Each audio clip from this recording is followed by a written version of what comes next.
What up?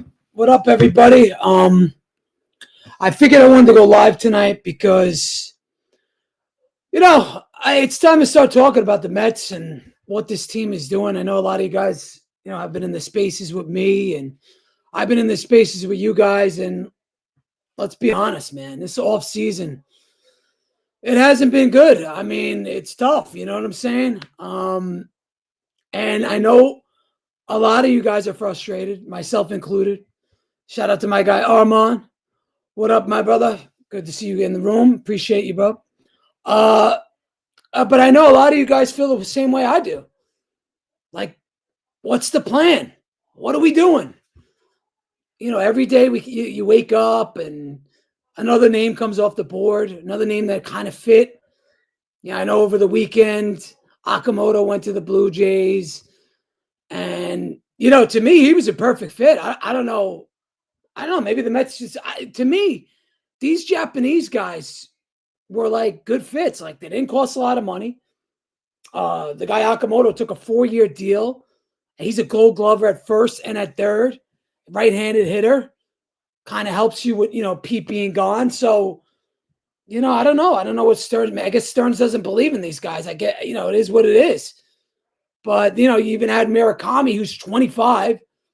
Left-hander, I get, you don't want another lefty, but I mean, this guy, I think he had over 50 home runs last year, something like that, and he's on like a 2-year deal. So I don't get it. But again, it's not me. It's not for me to decide. It's for David Stearns, and it's what he's doing, and that's okay.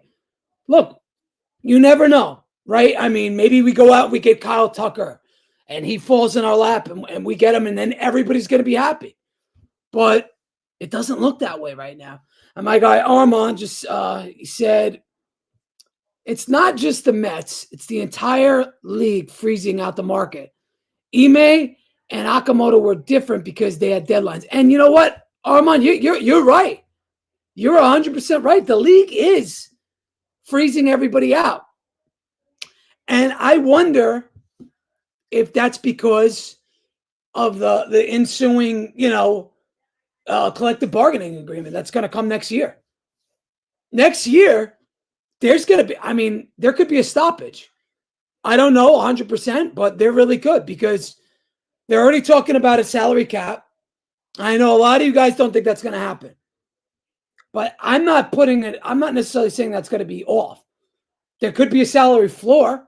I think there should be a floor, frankly. These teams like the Pittsburgh Pirates and the Rays, they just collect the revenue money from the TV and they just put it in their pocket and they don't spend on the team. So it's weird. And it's weird that you have Kyle Tucker out there. You have Cody Bellinger. You have, who else is out there? Bo Bichette. And then you have the pitchers.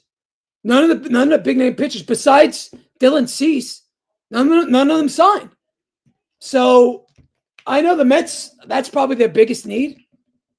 And if you were to ask David Stearns, I think he'd probably say the same thing.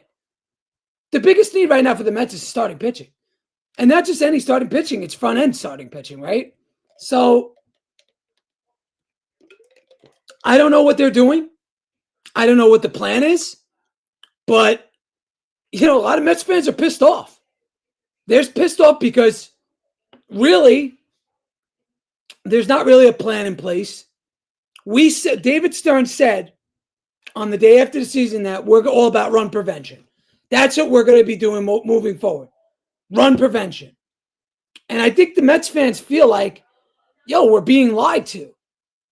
Because Pete Alonso left. And I get it. Look, Pete left and we didn't even offer him a contract. We didn't even care. But I don't think David Stearns wanted him. And this goes back to last year. David Stearns didn't want him last year. The fans kind of pressured him into it. So I understand. And we signed, what's his name? Polanco. And he's going to be the first baseman. But, you really think this guy's going to be a great first baseman? This guy isn't a Gold Glove guy. He played the outfield. He played second base, and he was mid. He's mid as hell. So I don't know. This guy better be the second coming of Keith Hernandez. That's all I'm saying, man. That's all I'm saying. And my guy Armand responded again. He says, I'm going to wait until next month when spring training starts and see if free agents sign short-term opt-out deals with other teams. Then I'll question and criticize Stearns. And look, you're right about that. And that's why I'm not killing Stearns right now. If he's actually waiting this market out, and let's say he goes out and gets a Tucker or gets a Bellinger, I'll be happy. You guys will be happy. We'll all be happy because that's what we need. We need another big bat in this lineup. And we also need a big time arm. Maybe the arm comes via starting pitcher. I don't know. I don't know if it comes in a trade. I don't know if it comes on the free agent market. I mean, is Valdez maybe Valdez, the market isn't there. But it was there for Dylan Cease. He got paid. He got his $30 million a year for what, 7 years? So it was there for him, but I know he's a little bit younger. So I get that. But I just wish the Mets would, I know they can't come out and say, this is what we're doing because they're going to lose leverage with free agents. I get that. But I just wish they practiced what they preached. All they said to us was run prevention, run prevention, run prevention. And besides addressing the bullpen, where have we addressed run prevention? We haven't. That's the truth of the matter. The New York Mets haven't addressed the run prevention. They haven't done it. Because run prevention starts and ends with pitching, with starting pitching and defense. And you could say, well, Eddie, they went out and got a Gold Glover at second base and Marcus Semien. I'll say you're right. But where it was really needed was in left field, center field, first base. Now, also, what is this lineup going to look like? We know we have obviously Lindor at the top of the lineup. He's going to do his thing. He's going to rake. He always does. Soto's going to do his thing. I think Simeon's going to be a good upgrade, certainly over Jeff McNeil, especially as a fielder. Forget about it. He's going to be great. But is he going to be a 30 home run guy? Is he going to be that 35 home run guy that he was in Texas early on, or how he was with the Blue Jays? Probably not. So it's the Semien move to me. It screams clubhouse. And that's really where it's at. They wanted to break up this core, and they did.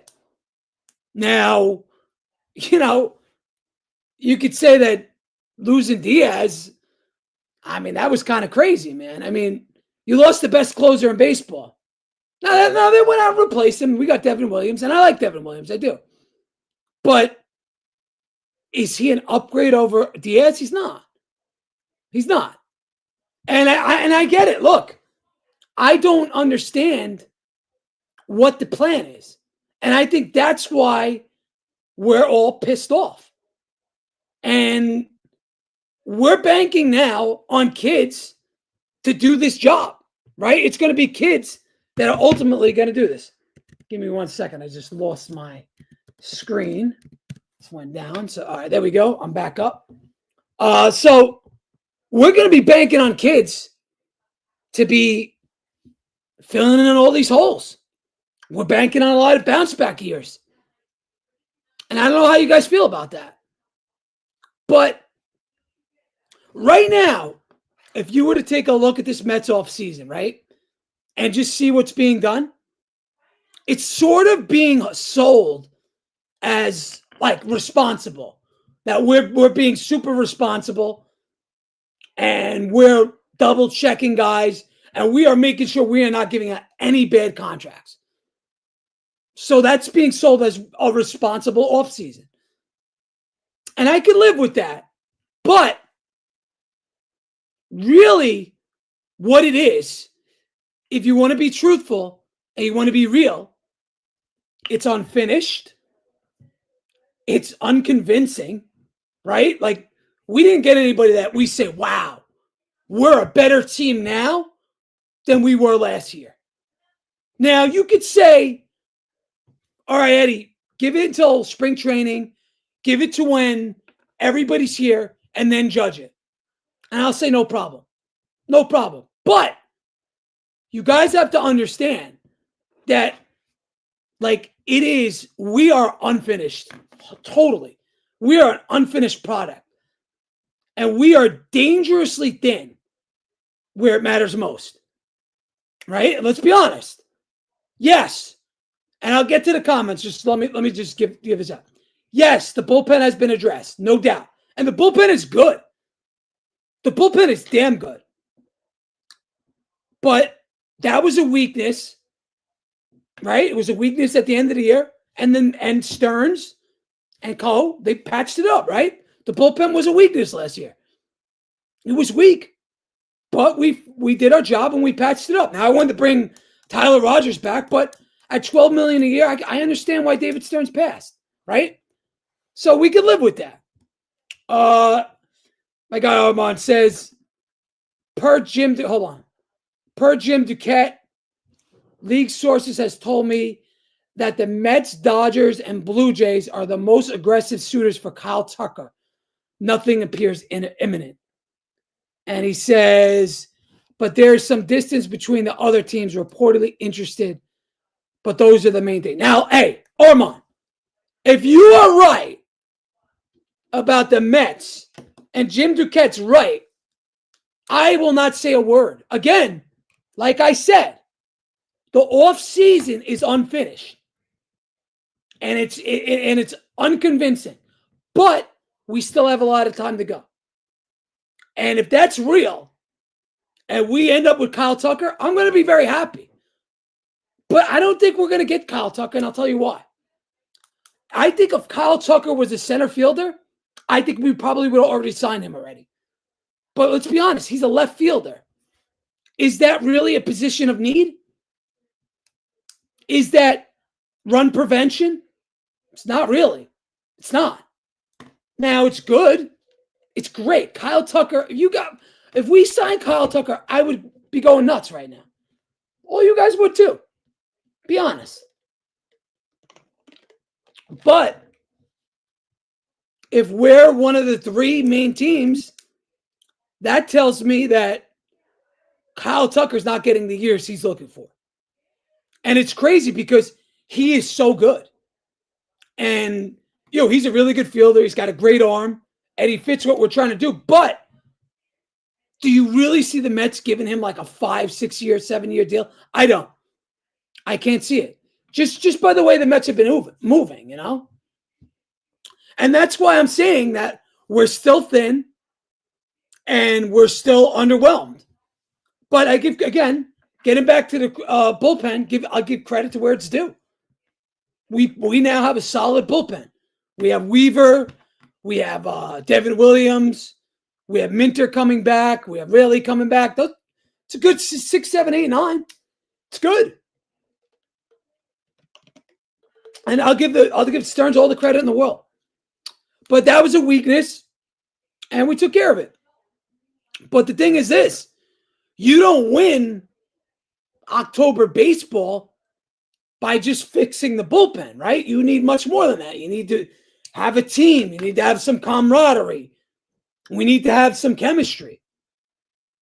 And right now, besides the bullpen, the rest of this roster is being just held together with hope and, fingers crossed mentality.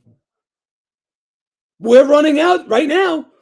If the season started today, it's going to be what? Lindor leading off, I think. I'm not sure. Simeon second, Soto third, Polanco fourth, Beatty fifth. Then after that, what do you got? Not much.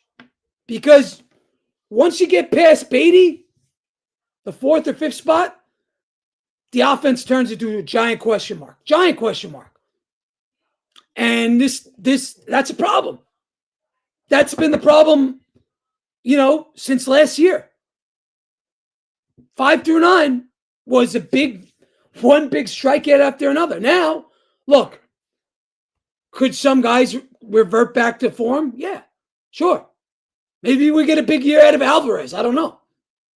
Maybe Vientos comes back and goes back to where he was in 2024. But it's not really a plan. Would I say that lineup's going to scare any other teams? Probably not, right? So, it's not really a strength. Who's driving in the runs from 5 through 9? Who's going to be? Because it's going to go, you figure, okay, so Lindor, Simeon, Soto, Polanco, Beatty. That's 1 through 5. Who's 6? Is it Alvarez? Okay. And then 7, 8, 9. So who's at third base? Excuse me, first base. It's Polanco, so he's number 4. So you figure Vientos is after Alvarez. 2 righties in a row. Then who's after that? Tyrone Taylor? Carson Bench? I don't know. So I don't know what to believe. And Armand put up a lineup for me. He said Lindor, Simeon, Soto, Polanco, Beatty, Alvi, Vientos, Taylor, and then the question mark in left field. And that's what I was just getting at. Now, if we go and sign Kyle Tucker, or if we go and sign Cody Bellinger, this lineup takes on a totally different face. It's really dangerous. But still, to me, still a little thin.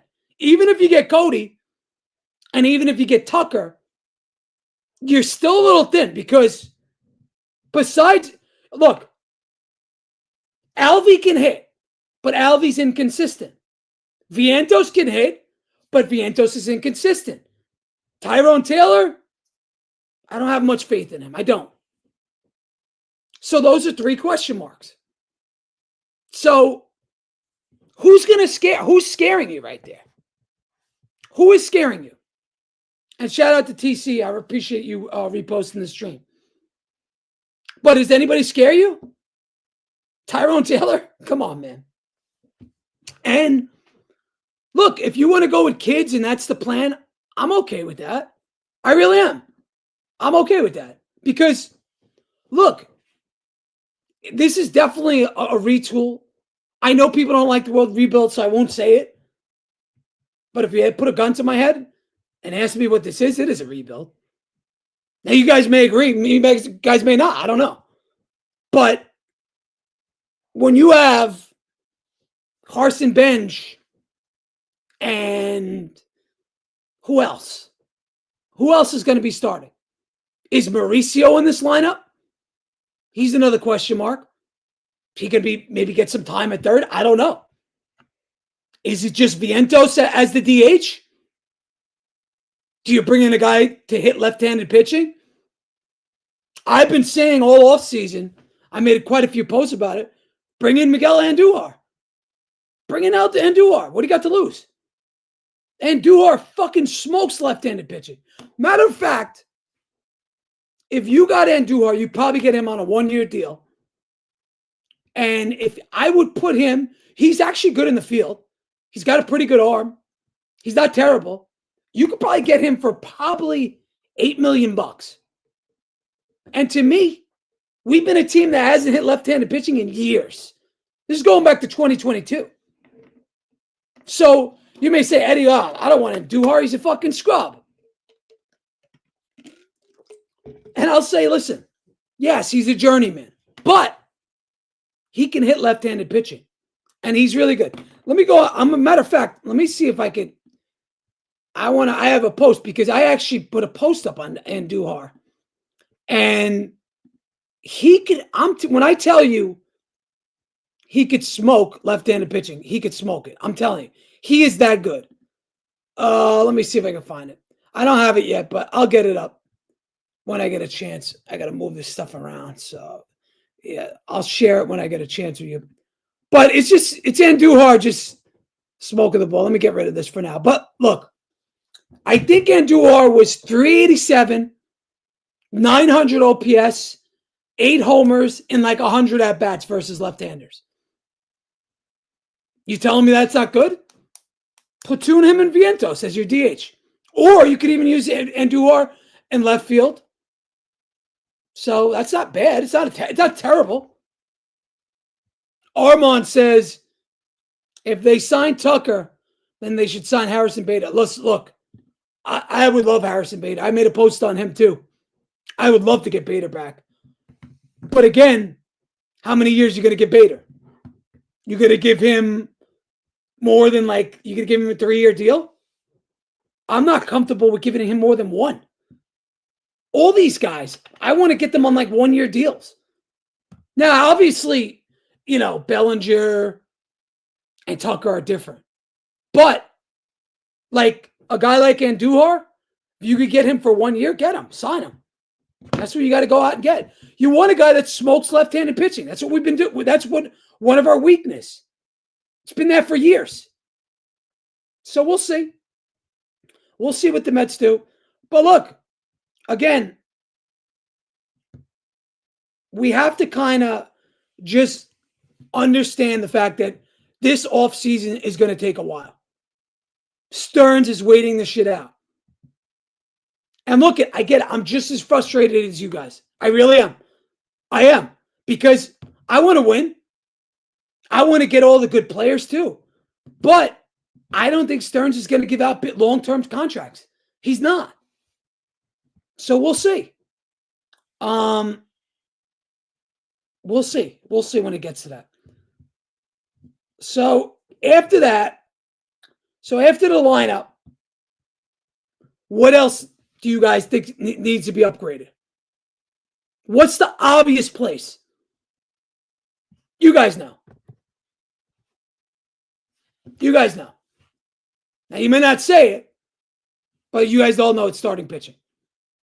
So our rotation right now, right to the second, let me bring it up. Our rotation is, I want to say McLean's number 1, but I don't know if they're going to put him as the number 1 starter. So I'm going to go say that Clay Holmes is the Mets' number 1 starter. I'm going to say McLean's number 2, Peterson 3, Senga 4, Minaya 5. Now, if McLean really is the number 1, you say to yourself, this rotation has a chance to be special. Because he only pitched 70 innings, but he was unbelievable last year. He was unbelievable. And now, how many innings is he going to pitch? I don't know. I would think no more than 140, 150 innings tops, because he's never done this in his career. So if you have him at the top of your rotation, you're okay, but understand you're limited. He's not going to pitch you 170 innings. He's just not that guy. He's too young. He doesn't have that kind of mileage on his arms. And, and Armand just read my mind. You have to pray McLean and Holmes don't get hurt in this WBC, because these guys go nuts for this. This WBC means something. It really does. These guys take pride in it. Forget about it. The Latin players say it's more than a World Series. They're fucking nuts over it. And you know what? I'm with it. I like it too. I love watching the games. I love watching Team Japan, the Dominican team, the Puerto Rican team, Team USA. It's dope. Team Venezuela. It's awesome. But it's early. It's right after spring training. And we saw what happened to Diaz. And you just have to hope that, some guy doesn't throw their arm out or needs Tommy John or some crazy shit. So that's going to be that. Our 2 best starters are pitching for Team USA. It's concerning. And mind you, we only have a 5-man rotation as is. And when you have Senga, you need a 6-man rotation. And Stearns hasn't brought anybody in. Now, I understand that, some of the kids might take that up. It could be, what's his name? Why am I blanking out right now? I'm totally blanking out on the kid's name. But whatever. You guys get what I'm saying. Right now, we got 5 names. You're banking on Senga to come back, which David Stearns said on his last press conference, you can't bank on him for 27 starts, which is true. And we're also banking on a bounce back year from Manaea. Now, will Sean Manaea be a bounce back year? I hope so. Or will he revert to being back to where he always was, kind of like that 4th starter? And Armand, I appreciate you. I appreciate you bringing up. I forgot Sprout, Tong, and Scott. I get Scott. I always mix up Scott with like all these guys. I always forget their names, but those are going to be 6, 7, and 8. Who's the best out of those 3? Is it Tong, Sprout, or Christian Scott? I'm going to say, to me, the guy with the highest ceiling is Tong. Then I'm going to go Sprout and Christian Scott. I wasn't overly impressed with Christian Scott in 2024. I wasn't impressed with him. But we'll see. I mean, we do have depth there. And one thing I'll tell you this, Stearns is going to bank on these guys. He's totally banking on them. And I think that's one of the reasons he's not paying for pitching. So it's understandable. Armand says that Scott can be used in the bullpen to limit his innings. Well, maybe that's it. I mean, our guys didn't get out of the 5th inning many times. We were lucky to get out of the 4th inning from June on. So I think one of the Mets' needs, besides a top-end guy, is an innings eater. We need a guy that can eat up innings in the starting rotation, in that starting 5. Now, do you go out and you see, you guys are going to kill me for this, but do you go out and see what, dare I say, Max Scherzer wants? Or Chris Bassett? Don't kill me. Don't shoot me. I'm just saying they do eat innings. They're not the worst guys in the world. And they pitched here before. I know I'm going to get arrows flying my way for even saying those 2 names. But when Bassett was here, he was pretty good. But I think it's going to depend on how much money Bassett wants. And Scherzer, how much is he going to want? He's a fucking 5-inning pitcher now. They do eat innings. Bassett especially. Bassett has over 170 pitches for, I think it's 4 or 5 seasons in a row. 170 is like the new 200. So you can look at those guys, right? And, I also think the Mets aren't going after the guys with qualifying offers attached to them. That's why we're not seeing like a Zach Gallen. Zach Gallen, to me, would be a good fit. But he's got the QO. So Stearns doesn't like that. All right, that's his thing. Do your thing. We have kids. But I'm just being real. We are taking a major, major risk on bounce-back seasons from Manaea, Senga, and even Peterson. Yes, Peterson made the All-Star team, but in the second half, he was awful. He was fucking terrible. He was good. In the first half, he was great. He was a fucking All-Star. But after that, he just went dead. I don't know if he got fatigued or what, but that's kind of Peterson. That's kind of who David Peterson has been every year he's been with the Mets.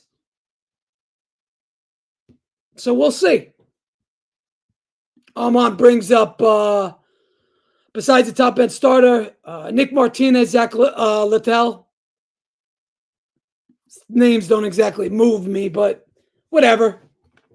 It is what it is. But, look, I get it. I get why you guys are extremely pessimistic. I get why you guys kill Stearns. And listen, I'm with you. I do too. But I'm just going to tell you this. The offseason is not over. So there is still hope for us Mets fans. Now, do I think we're going to win fucking 90 games? No. I don't even know if we're 500 right now.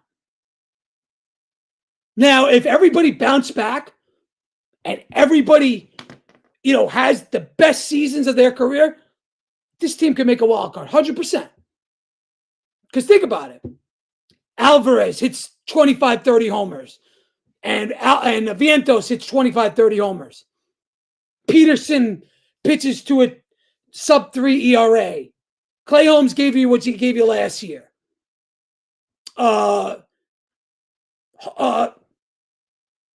Manaea bounces back to once he was in 2024, where he was top-end guy. That team could totally make the wild card. Can they win the division? I don't know. But if you get that bounce backs from every single one of those guys, and listen, I know it's a tall ask. I get it. But if you get it, this team will be over 500. Will be good. But it's asking a lot. So I understand. And I know you guys are sick and tired of question marks. And I am too.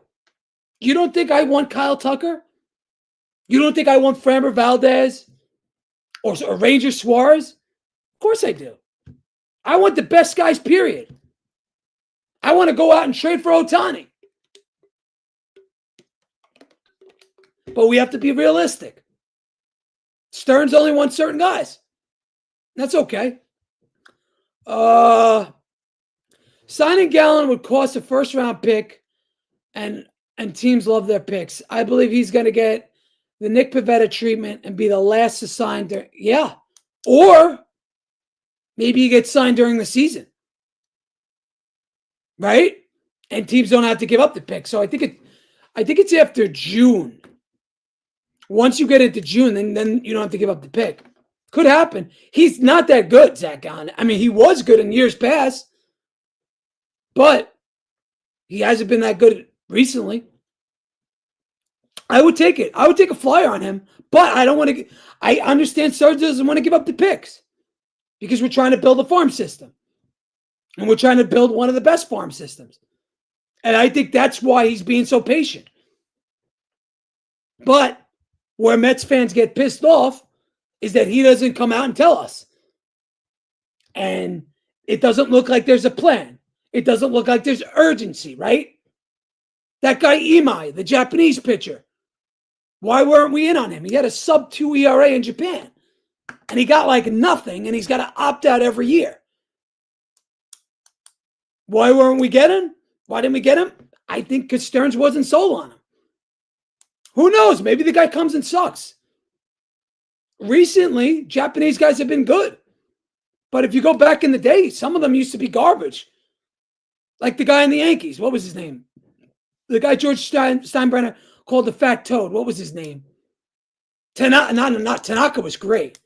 It was the other guy. I forget his name. Hideki Arabu. The Fat Toad. So we'll see. But when you count on bounce backs, when you count on that and everybody's having a bounce back year, your rotation better be stable, man.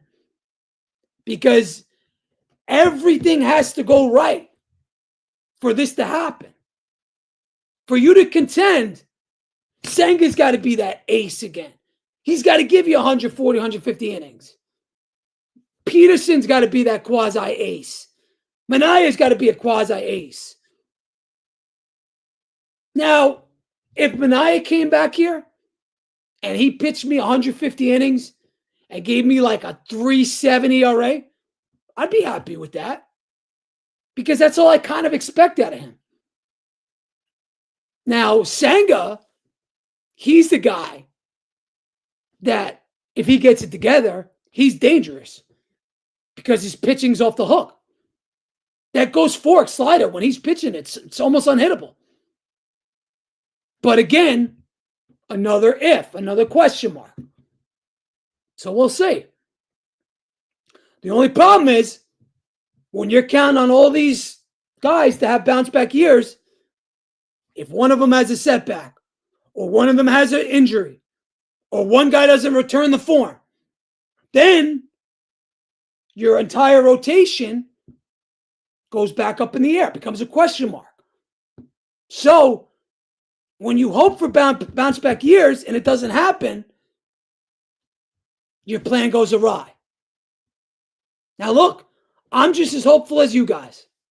I hope Senga comes back next year and fucking sticks it to the Mets. But I also know for the last couple of years he's been hurt. Guy went down to the minor leagues and couldn't get it right at the end of the year. We're in a fucking playoff run. And he didn't help us. So I got to be real. I'm not counting on the guy. So there's the problem. When you have no margin of error, and the Mets didn't make any signings to give you extended innings, right? Because that's what the front of the rotation needs, a front end guy, right? And since we didn't get that, there's literally no margin of error for McLean, for Senga, none of these guys. One guy goes down, and then you got to use kids. Now, maybe the kids are good. I don't know. Do I think they're aces? I don't. Like I said, the best out of the three of Scott, Tom, I would say Tom. I would say Tom is the best. But do I guarantee he's going to be really good? I don't. I can't guarantee it. It's different when you sign a free agent with a big resume, right? When you sign a Framber Valdez, you know exactly what you're getting. Now, granted, I get it. Guys in their 30s get to hurt when they sign big contracts. I get it, first, especially front-end starting pitching.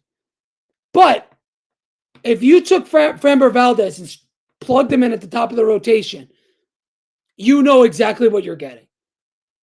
You're getting a quasi-ace, a guy that's been in a ton of playoff runs, a guy that's pitched in a ton of big games, and you're getting a guy that's going to literally elevate your team from,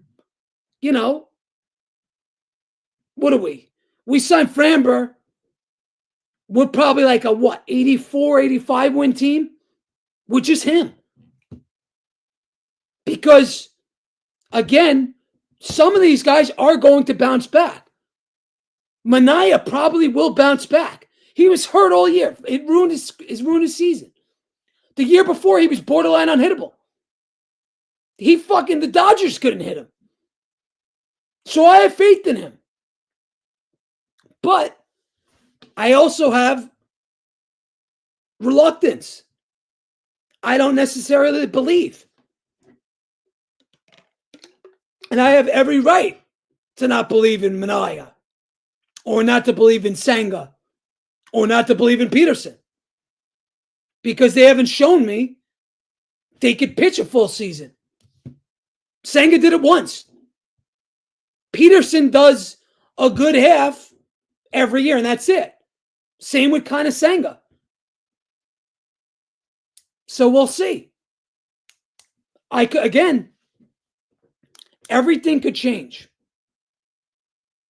One of the reasons we haven't seen any starting pitching getting traded was because I think the asking price is that high for starting pitching.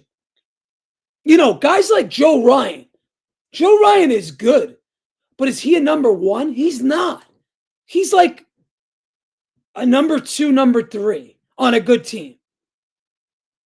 I have to think the asking price for a guy like him is through the roof. And there's other guys out there. There's, Alcantara. There's Cabrera. There's, what's his name on the Brewers? They're all, and Struble. They're all supposedly being shopped. But why hasn't anyone, and not one of them, has moved teams? Supposedly the asking price for Edward Cabrera is like fucking insane. It's like 3 or 4 like top guys. So that's why we haven't seen any of these guys being moved. Armand said that's one of the reasons the asking price is too high. Exactly. We would have seen, like Edward Cabrera, another guy. Does he scare you? Is he a fucking front end guy? He is not. So what is the asking price on this guy?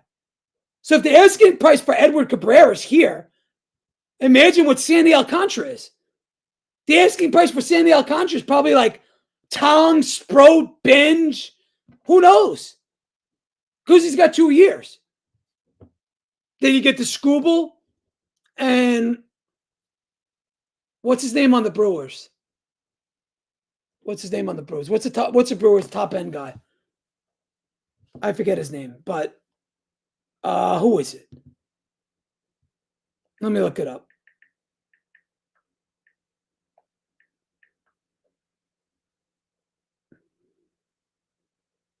So Brewers, Freddie Peralta.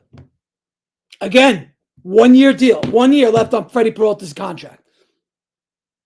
If he was getting traded, let's put it this way. If Freddie Peralta is on the market right now, I guarantee you the asking price is through the roof. Because we haven't seen one good starting pitching getting traded. Not one.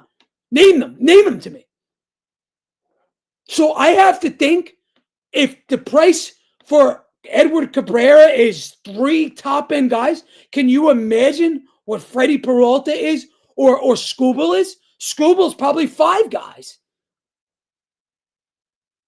So I understand Stern's not trading for those guys because if you guys remember, the asking price at the deadline was so fucking crazy that Stearns didn't want to say it on the last day of the season. Excuse me, on the day after the season. He said, if I would have told you guys, it would have been too hot. It's basically what he said. Let me get to the comments. Pitchers, players with 2 years of control have not gotten traded because of the pending lockout and the entire 2020 season is lost. Those players still become free agents. And again, I didn't even bring that up into it. So the teams that trade for a player only get 1 year of starts. And then he brings up Edward Cabrera having 3 years. Yeah. So you think about it. So are you better off trading for a guy with 1 year? You might be. Because we don't. Oh, maybe that's Stern's thinking too. There could be a lockout, and I'm trading for, whether it's Alcantara, Cabrera, who else? Joe Ryan, I think he's got 2 years. Imagine trading 4 or 5 guys, and you only get 1 year out of this guy. So that is a great point by Armand. That is a great point. If you trade for a guy with 2 years and there's a strike next season, you're fucked. You're fucked. So that could be part of the thinking as well. Or maybe part of the thinking is I could go out next year and buy one of these guys because the starting free agent class of next year is great, where it's Struble and a bunch of other guys. And Armand brought up a couple of guys with 2 years left. Joe Ryan, Sandy, Pablo Lopez, yep.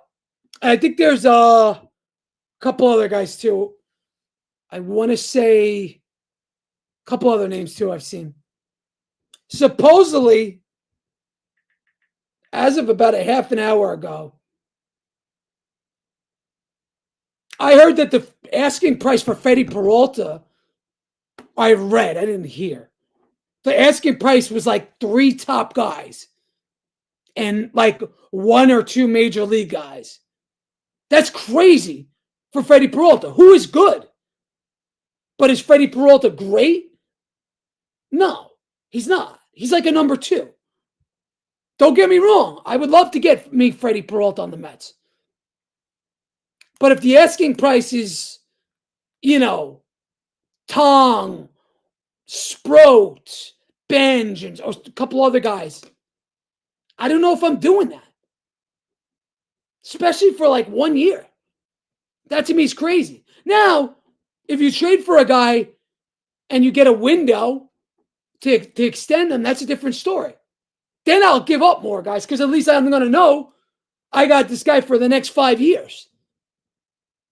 Like if I trade for Freddie Peralta or Skubal, if I'm the GM, I'm going to say, give me a 48-hour window and I'm negotiating with this guy for the next 48 hours and I'm getting a deal done. Then I'll give up whoever the fuck they want. I'll give up anybody. If you give me Skubal, I might give up, call me crazy, but I'll give them whatever the fuck they want, especially if I could sign him to an extension. But most likely, Skubal or Freddie Peralta is going to want to play this year out and get the bag in the offseason. But there is also the impending lockout. If there's a lockout, that changes everything.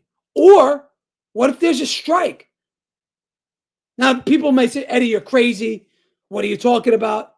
When I was a little kid in 94, there was no World Series. The shit got locked. The players just strike. They had a strike in the middle of a fucking season, which was awesome, by the way. Tony Gwynn was like flirting with 400. Griffey was going to break the home run record. And the players just struck. And there was no World Series. It sucked. Now, will that happen? I don't think so. But there could be a lockout where, 50 games gets eaten off the schedule. You never know. They were, how pissed off the Players Association and the owners were after the last CBA? And that was the one, if you remember, that was the year we signed Scherzer, I think. And Scherzer was like the head of the Players Association, one of the heads. Joe, they are not friends.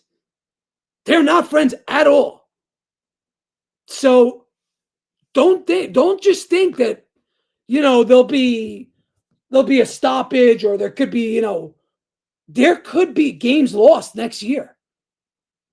What if the owners are insistent on a salary cap? Now, some owners don't want it, like the Mets, like the Yankees, like the Dodgers. But I guarantee you more owners want a cap than don't want it. Now, do they have the power that the smaller market teams do? No. But they still have a say, and they still vote. Wow. So, Armand's awesome, by the way. You're awesome. Here's some of the starting free agents next year. Skubal, Peralta, Robbie Ray, Gausman, Bieber, Luzardo, Bubek, or whatever the fuck his name is. I can't pronounce it. And then he says he thinks the entire 2027 season is going to be lost. Do you guys think that too? That's a crazy take. I don't know if I can see the whole season being lost. Because remember, everybody loses out. If the whole season's lost, the players don't get paid. The owners don't get paid. The TV companies don't get paid. The advertisers, the concessions, the gear, the fan gear. None of that shit sells. Nobody wants to lose money. Everybody wants that bread, whether it's the owners or the players. Think about some of the players. Some of these players live like fucking ballers, man. You think they want to miss out? You think Juan Soto wants to miss out on getting $57 fucking million? Fuck no. So maybe again, that's why I'm saying you never know with the cap. Now, if I was in there, I'd put a fucking salary cap floor in. Put a floor in. Pittsburgh, Tampa Bay, Sacramento A's. Your floor's $120 million. You have to spend that at least. Fuck these teams. All they do is half of these teams' owners just pocket the TV revenue and just pocket it and don't put money into the team. Fuck these guys. Pittsburgh Pirates. Milwaukee even does. Well, Milwaukee's good. But they don't reinvest the money into the team. So what if there's a cap? If there's a cap, then this offseason for the Mets makes total sense. And then we're going to call David Stearns a fucking genius for not signing anybody. Because if there's a cap next year or the year after, well, I would think it might not be a cap per se, but it could be like the NBA where there's, luxury tax thresholds. And if you're over, the first apron or the second apron, you're fucked. So in the NBA, if you're over the first apron, you get fined. You have to trade, salary for salary. But you can't sign guys to mid-level exception contracts. That goes out the window. You can only sign guys to mid-contracts. Do I think that will happen in baseball? No. But there could be ramifications where you lose draft picks for going over a certain salary. Or you have to pay double the luxury tax. I can see that. Why do you think no teams in the NBA go over the second apron? Because you lose your first pick 7 years down the road. So, as good as the Boston Celtics were the last few years, they were over the second apron this year. And that would have been their second year in a row. Why do you think they traded everybody? Because they would have lost the first draft pick 7 years down the road. And you don't know what your team is going to look like 7 years down the road in the NBA. In baseball, it's different. Guys get signed to 15-year deals. In the NBA, the longest deal is 5 years. So I could see some of that coming to baseball. I really can. Where you're going to see 5, 6, 7-year deals tops. Another thing, too, if I was the Players Association, I for a player, I would try to get the free agency sooner and younger. But again, not every owner is going to be for that. Because a lot of these owners want to keep their young guys as long as possible before becoming free agents. That's why we're seeing all these guys becoming free agents in their 30s now. And the market's not there. And that's what we're watching this offseason. Whether we like it or not, it's the truth. That's why I'm not killing David Stearns. Because next year, there could be a cap. Or there could be aprons. That if you go over, you lose all this stuff, and then you can't build a farm system. I want the Mets to be contenders year in and year out. I want to be great year in and year out. I want to have a chance at the World Series year in and year out. Now, is it hard to win a World Series? Fuck yeah. It's hard. I think baseball is one of the hardest sports to win in it. Baseball, hockey, the NFL, it's a roll of the dice in the offseason. Excuse me, in the postseason. It's a roll of the dice. So you don't know. With that said, let's be patient. I know you're pissed off. I am too. I know you want Kyle Tucker. I know you want Cody Bellinger. I know you want Framber. But maybe Framber's not the best guy. Do you really want to pay Framber $30 million a year for 6-7 years. Historically, those contracts are bad. Look at Max Fried. Look at who was the guy that went to the Giants? Historically, guys that signed big deals in their 30s, pitchers, it's a bad deal. Corbin Burns. Who else? There's tons of guys. Jacob deGrom. Tons. Jacob deGrom, they paid him $30 million to sit on the sidelines and recover 2 years for Tommy John. Why do you think the Mets didn't pay him? That's exactly why. Shout out to Armand. He says, I know for a fact Hal, John Henry, and Tom Ricketts are siding with the small market, aka cheap owners wanting a cap. A's estimated payroll, 99. Cleveland, 79. Colorado, 97. Chicago White Sox, 87. Miami, 73. Pittsburgh, they're again, this is horseshit. Every team should be at least at 120 million or 100, even 130 million. I think that's fair. Those 5, 6, 7 teams are pocketing their revenue. They're pocketing the TV money. So they should make all those teams reinvested. And that'll be good for the players. MLB should copy the NBA and NHL with max years on contracts. Players on current team, 8 years. Players that hit free agency, 7 years. Okay. Well, the NBA, the longest year is five years. That's the longest deal. It's a 5-year deal. And guys over 38, it's like 2 years plus an option. I think the NBA is run the best. Now, I don't know the NFL as well as I know the NBA, but the way the NBA works is great because you can fucking turn around your team in like 3 years. Let's say you sign a bunch of bad contracts. Okay, fine. You're off of those bad contracts in 3-4 years, and at the same time, you could get a couple of draft picks. And if you get one franchise player, everything's over with. It's not like that in baseball. You could have the best player in baseball and still lose. We watched that how many years? Barry Bonds never won a chip. A-Rod went nuclear once in the postseason when he was on juice in 2009. Who else? Now, the Dodgers are stacked. That's a new phenomenon, though.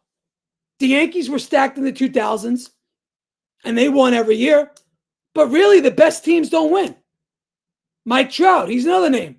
He was the best player in baseball for 10 years. He didn't win shit.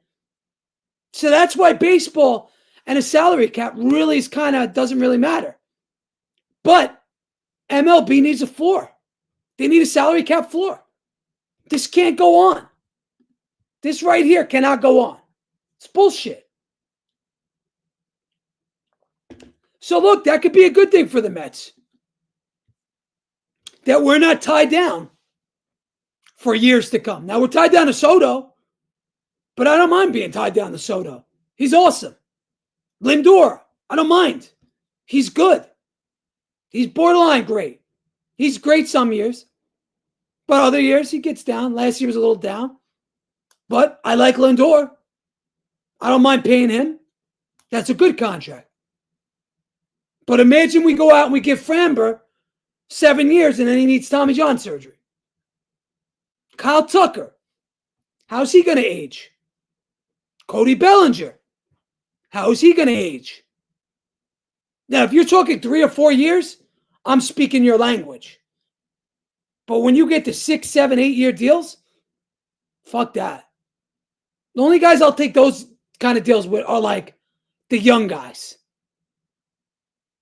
Like the guy in Seattle, Fernando Tatis, those type of players. I don't want to pay old pitchers $30 million a year in the twilights of their career. Look at David Wright for us. He was broken by the end of that contract.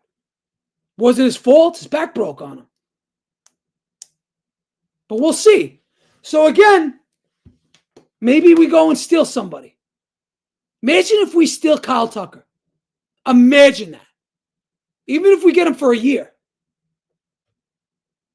I'll be ecstatic. Now, if you get Tucker, do you put him in right and move Soto to left? That's what I would do. But will Soto do it? And will the Mets do it? That's the other question. Maybe Bo Bichette's market doesn't develop. If that's the case, maybe you could get him for a couple of years. I don't know.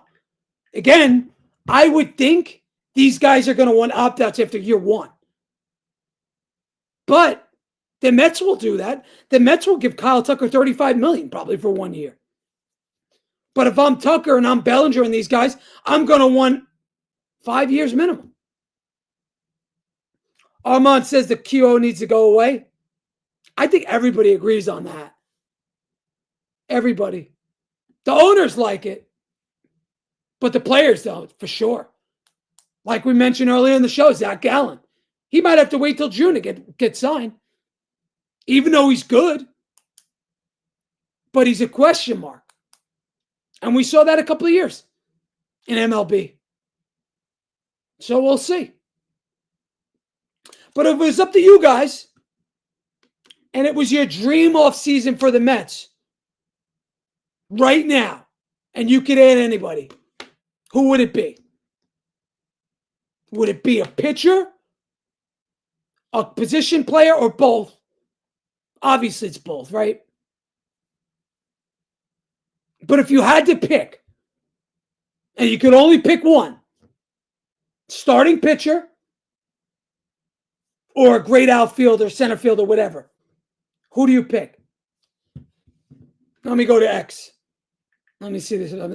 If you're on X, and if you're writing to me, just write in the chat what Armand's doing, because I can't see you. If you're writing to me on X, I can't see it. It's not in here.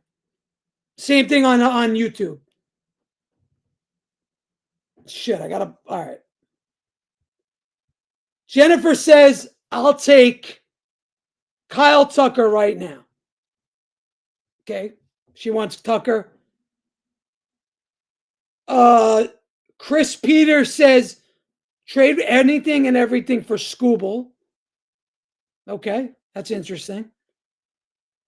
And Peter B says, give me Bellinger and Scooble. I'm feeling greedy. Okay. Look, I'm greedy too. But do the Mets want these guys? I think the Mets want them on their own terms. And that's it. So we'll see. We will see.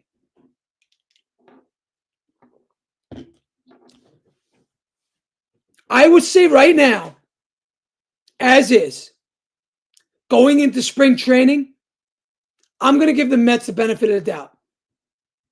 I think the Mets right now, if they don't do anything else, I think they could win just as many games as they did last year, 83.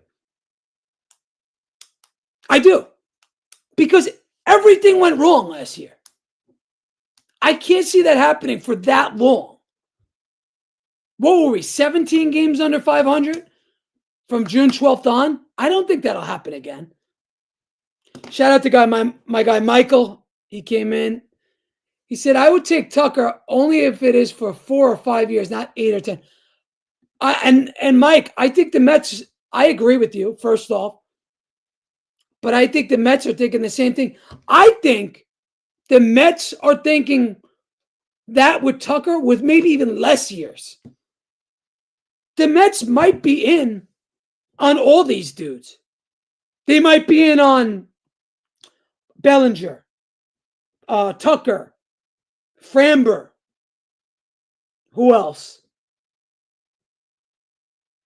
Suarez. But they're in on them on their terms. 1 year deal or a 3-year deal with opt-outs. But remember, the players are very concerned about next year. So a guy like Tucker, maybe he goes back out and says, listen, I had a little bit of a down year this year. I'm going to go out next year and rake. And if he goes out next year and rakes, he's going to make 3, 4, 500 million. Do I think he's going to get 10 years? I don't. I don't think any of these guys are getting what they're getting. I think some of these guys are going to fall in the Mets' lap. I think Tucker might fall in the map in the Mets' lap because nobody wants to pay these dudes. Shout out to my guy Mitch. What up? Appreciate you guys. Yeah, thank you guys for coming in the chat. Again, if you're writing to me on X, I can't see you. Like 5 people, 10 people wrote to me, but I can't see it. So that's why I appreciate you coming in here. But with that said, if we were to get a Tucker and then we traded for a starting pitcher, I think you're looking at a high 80 win team. 86, 87, 88 games, something like that. I think so. Because the bullpen is great. Now, yeah, we lost Diaz, but we're deeper than we were last year. Much deeper. Michael says, Tucker has to play 150 games. You can't have another. And you're right, Mike. You're 100% right. Armand says, I would say sign Bellinger for left field, center field. Gino Suarez for DH, to opt out deals. Platoon Vientos and Polanco at first. Only thing, Armand, have you ever watched Vientos at first? He's terrible. He's terrible. He might be worse than Pete at first. He's terrible. So I don't think Vientos. I think Vientos is going to be more of a DH. I'd put Vientos out there. And again, we need a guy who could crush lefties. That's why I want Miguel Andujar. I know I've been saying his name a lot, but I just like him. And he's cheap. He's what, $7-8 million? It's nothing. It's fucking peanuts. Gino Suarez, he's another guy too. I mean, I like his power. He hit 48 homers, but he strikes out all the time. If he takes a 1-year deal, sure. I'll take him. And I'll tell you this. I'm kind of warming up to the idea of Luis Robert. I'm warming up to it. Now, if the cost, again, I'm not paying what I would for a starting pitcher for Luis Robert.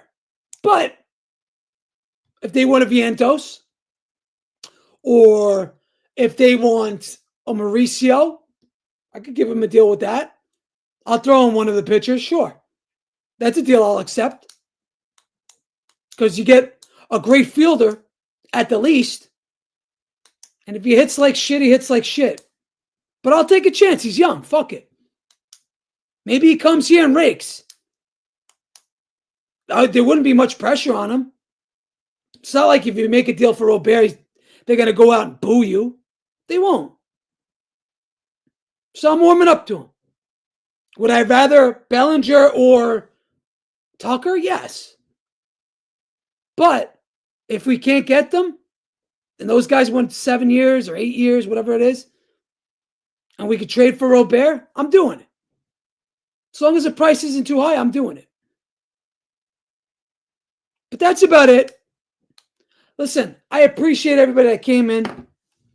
All 300 plus you guys. Appreciate you guys watching on YouTube. If you guys haven't, please go to my YouTube page. It is called Garden City Media. Just type it in, Garden City, CITI Media. I'm just starting it. Go to that, sign up for it. You're going to get your Mets content. You're going to get your Knicks content. I do all the post games for the Knicks. I do shorts. I do trade possibilities, anything you guys want. So if you guys can, go to Garden City Media. That's CITI Media on YouTube. Hit that subscribe button. Subscribe. I got like 30-something subscribers. I'm trying to build this up. I just started it. So we'll see. But with that said, I'm just telling you, Met fans, I know the title of this space was No Plan, No Urgency, No Transparency, Mets Addiction. But I'm just telling you, be a little patient. Maybe Stern's got something up his sleeve. Maybe he does. With that said, thank you to everybody that came in. Appreciate you. I'll see you guys tomorrow night with the Knicks. And let's go Mets. Good night, everybody.